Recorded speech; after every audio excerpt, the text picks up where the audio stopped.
नागपाल जी, आप हैं पहाड़गंज थाने के सामने इस टाइम, और जो दिल्ली में मंत्री रहे हैं डॉक्टर राजेंद्र पाल गौतम जी, उनको पूछताछ के लिए बुलाया गया है थाने में। सर, पूरा मामला क्या है?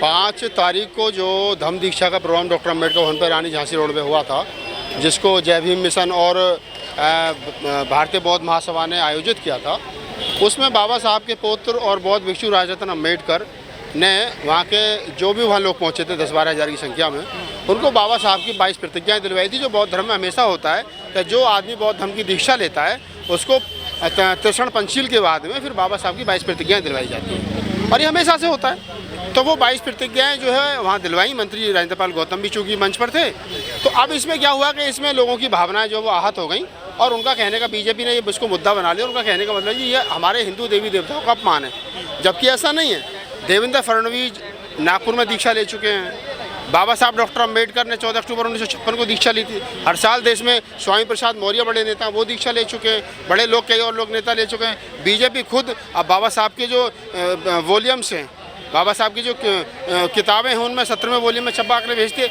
लेकिन बीजेपी ने उनको चूँकि चुनावी मुद्दा बना लिया, गुजरात में चुनाव है, उसको लेकर के राजेंद्र पाल गौतम पर पार्टी का दबाव हुआ और राजेंद्र पाल गौतम को मंत्री पद से इस्तीफा देना पड़ा।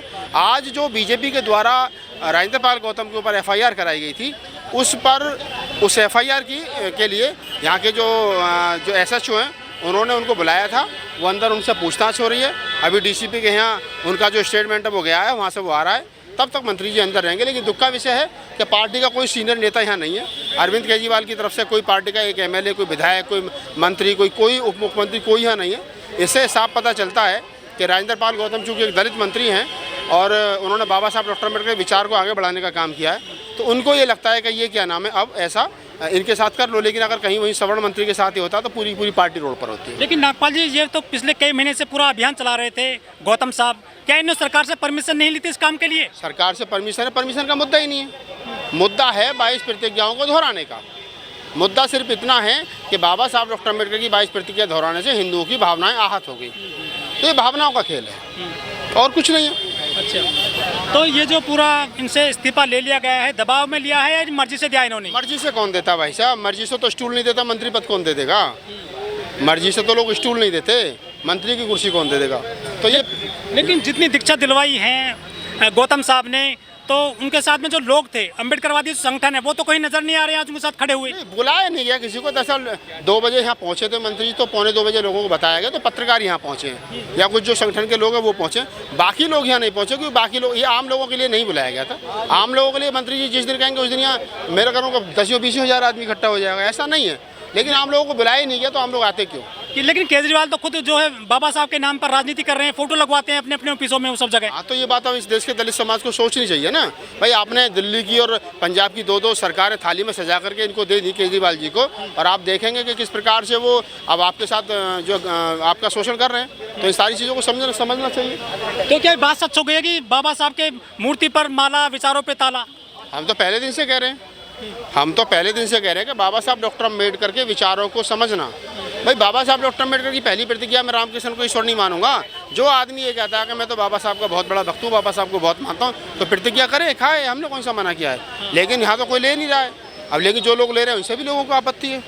लेकिन जो केजरीवाल है वो सफाई कर्मी लाते हैं वहाँ से, गुजरात से, उनको अपने खाना खिलवाते हैं, फ्लैट में छोड़ करके आते हैं। काफ़ी दलितों के लिए काम कर रहे हैं वो तो। हाँ, तो दलितों के लिए काम कर रहे हैं ना, दलितों के पतन के लिए काम कर रहे हैं, दलितों के पतन के लिए काम कर रहे हैं, दलितों के विनाश के लिए काम कर रहे हैं।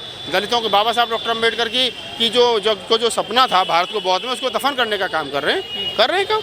डॉक्टर रतनलाल प्रोफेसर हैं दिल्ली यूनिवर्सिटी में, उनके मामले में जो है हजारों लोग इकट्ठे हो गए थे उनको सपोर्ट में, लेकिन मंत्री साहब के लिए कोई यहाँ इकट्ठा नहीं हो रहा है। देखिए, मैं आपको बता दूं कि मंत्री जी ने किसी को बुलाया नहीं है। जब मंत्री जी कहेंगे कि आपकी सपोर्ट की मुझे जरूरत है, तो हजारों की संख्या में आदमी होंगे। ऐसा नहीं है, अभी किसी को बुलाया नहीं गया, और जब लोगों को पता चला तो लोग आएंगे।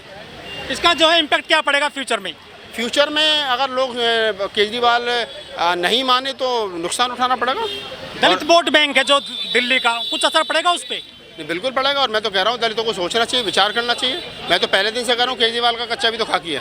अकेले मंत्री हैं ये थे इसमें दिल्ली में, उनके अलावा 10-11 विधायक और हैं, वो भी उनके सपोर्ट में नहीं आ रहे हैं। हाँ, तो वो इस चक्कर में ना अगला मंत्री कौन बनेगा, वो मंत्री बनने की दौड़ में लगे हुए है ना। तो ये है समस्या, उसमें कोई दिक्कत थोड़ा ही है। दलितों को लोग दलित कहते हैं कि हमें तो अच्छी सरकार मिल गई है, बसपा को ख़त्म कर दिया इन्होंने दिल्ली में, फ्री बिजली मिल रही है उनको, फ्री एजुकेशन मिल रही है। अपना घर फूंक करके दूसरे की गोद में बैठोगे यही हाल होगा, ये ध्यान रखना। अच्छा, अपना घर फूंक करके दूसरे की गोद में जा करके बैठोगे यही हाल होना है, इससे बेहतर कुछ होगा नहीं।